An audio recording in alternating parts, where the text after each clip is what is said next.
Une dernière histoire extraordinaire, une histoire de fantôme, ça fait jamais de mal avant de se coucher.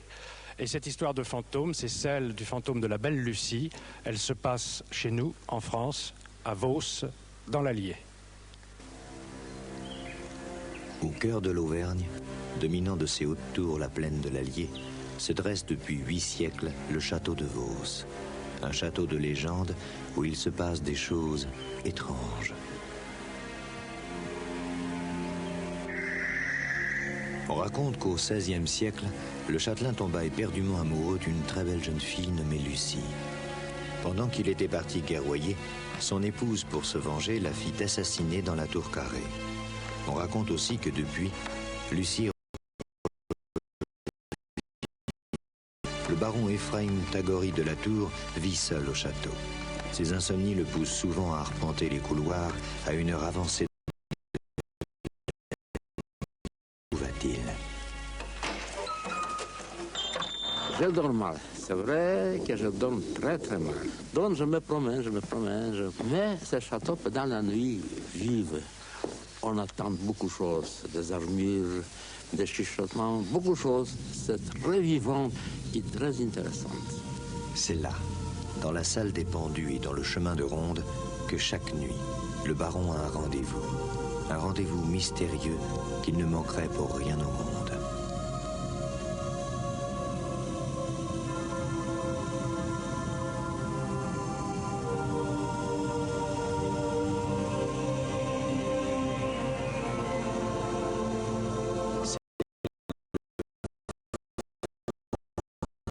Lucie, la belle jeune fille morte tragiquement il y a 400 ans.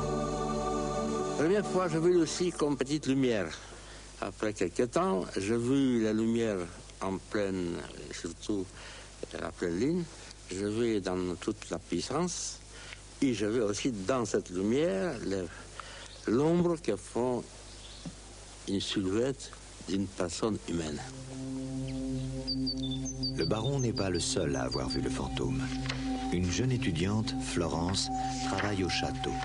C'est elle qui fait visiter le domaine. C'est au cours d'une visite de nuit que Florence, elle aussi, a vu l'apparition. J'ai toujours l'impression d'être surveillée ici. J'ai déjà vu Lucie, alors j'ai vu un ectoplasme, une forme lumineuse.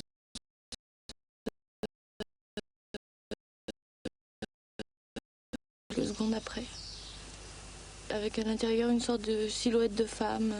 C'est assez vague quand même. Et c'est très impressionnant.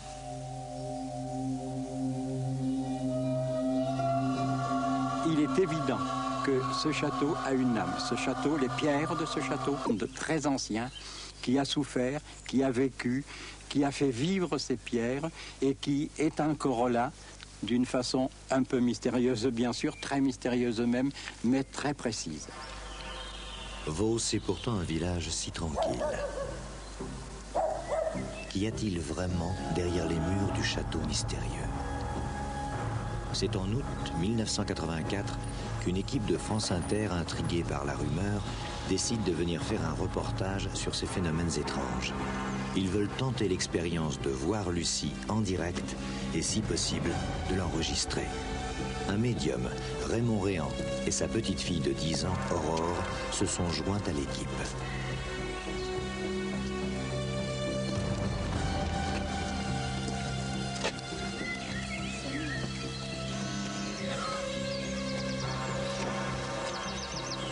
Monsieur le baron Tagori de la Tour. C'est moi-même. Loïc Casga, France Inter. Bienvenue. C'est vrai que j'ai du mal à croire aux fantômes, donc c'est vrai qu'on n'était pas très enclin à croire qu'on allait voir des ombres. Mais c'est vrai aussi que le baron avait une façon de le raconter qui était telle que ça aurait été déraisonnable de ne pas passer une nuit à rester dans le château. Le groupe est immédiatement saisi par l'atmosphère du château. Et tandis qu'il traverse la cour d'honneur pour commencer la visite, Aurore, elle, a l'impression étrange d'être observée du haut des tours.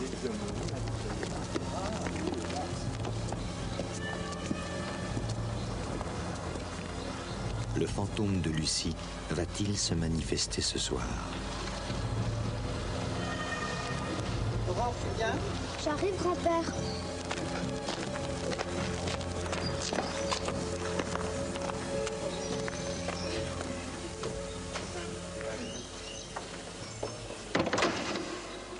Pendant toute la journée, les deux ingénieurs du son mettent tout en place pour détecter la moindre trace de subterfuge. Test micro 6, tu m'entends? 1, 2, 1, 2. Ok, c'est bon, passe au suivant. On avait installé un micro tous les 2 mètres sur le parcours supposé du fantôme. Et en fin de compte, on a été assez surpris parce que, bon, s'il s'est passé quelque chose, quoi. Et la nuit venue, peu avant minuit, tout est prêt. Il a été convenu que le baron resterait dans une pièce reculée du château avec un membre de l'équipe. Dans la salle des pendus, on attend fébrilement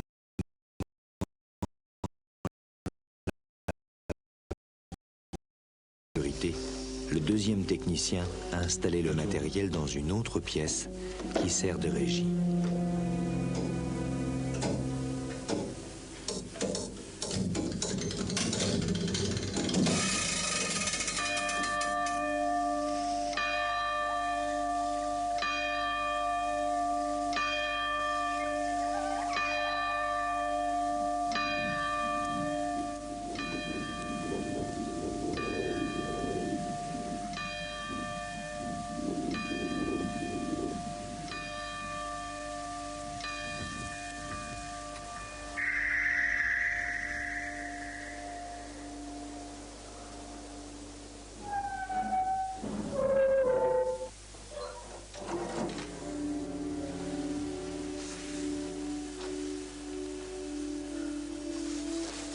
Il y a quelque chose là. Près de la fenêtre. Qui le voit? Moi, je la vois.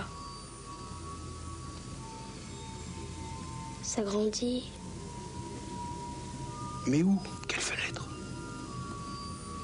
Là, près de la fenêtre, là, à droite. Là.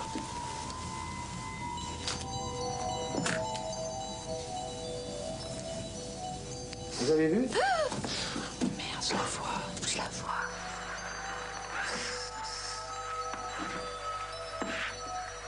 Lucie, viens. Lucie, viens.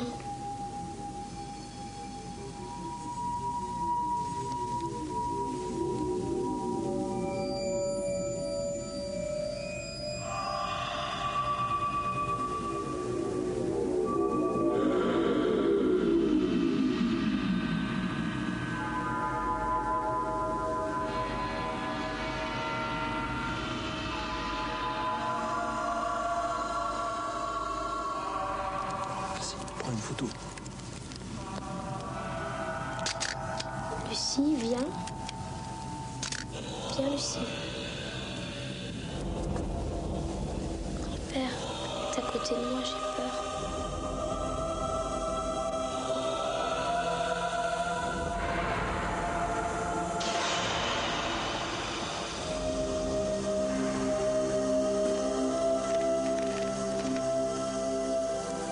Oh là là, j'ai jamais vu ça. Regarde, elle va faire apparaître son corps.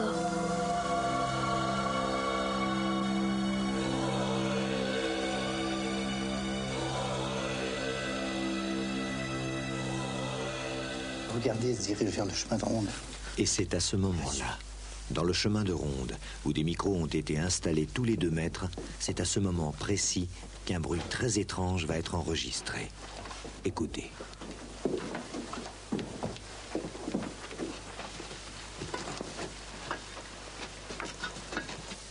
Elle grandit, elle grandit. C'est fantastique.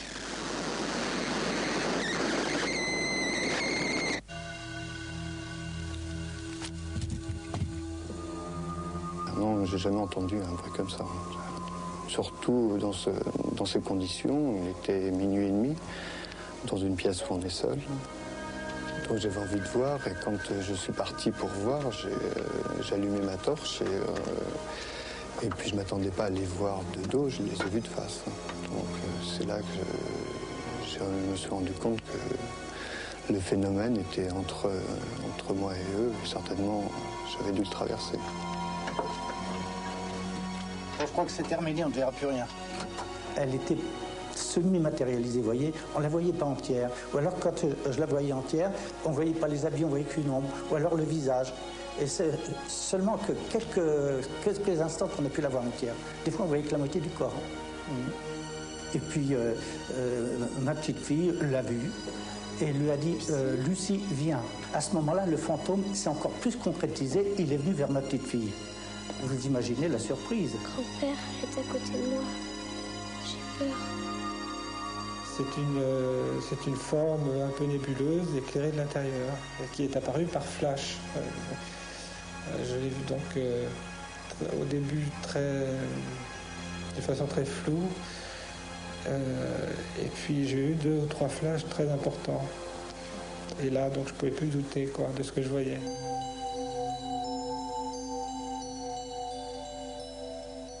C'est la seule et unique fois où j'ai été témoin de ce phénomène. Mais je dirais que c'est pour une bonne raison. C'est que les autres fois où je suis allé sur des histoires semblables, irrationnelles, on a trouvé l'explication. Mais aujourd'hui, là, maintenant, on est obligé de dire que on est complètement en l'air. On ne sait pas ce qui s'est passé. Il reste 2 preuves tangibles de cette expérience. Une photo prise cette nuit-là et l'enregistrement magnétique d'un son qui, après analyse, demeure inexpliqué. Alors, que s'est-il passé cette nuit du 4 août 1984 à Vos? Le mystère persiste. Le 11 tricolore, dont la progression est incontestable depuis quelques mois, va jouer en 90 minutes à la fois son avenir et sa qualification pour la phase finale de la Coupe du Monde en Argentine. Avant ce match décisif, Michel Denisot a passé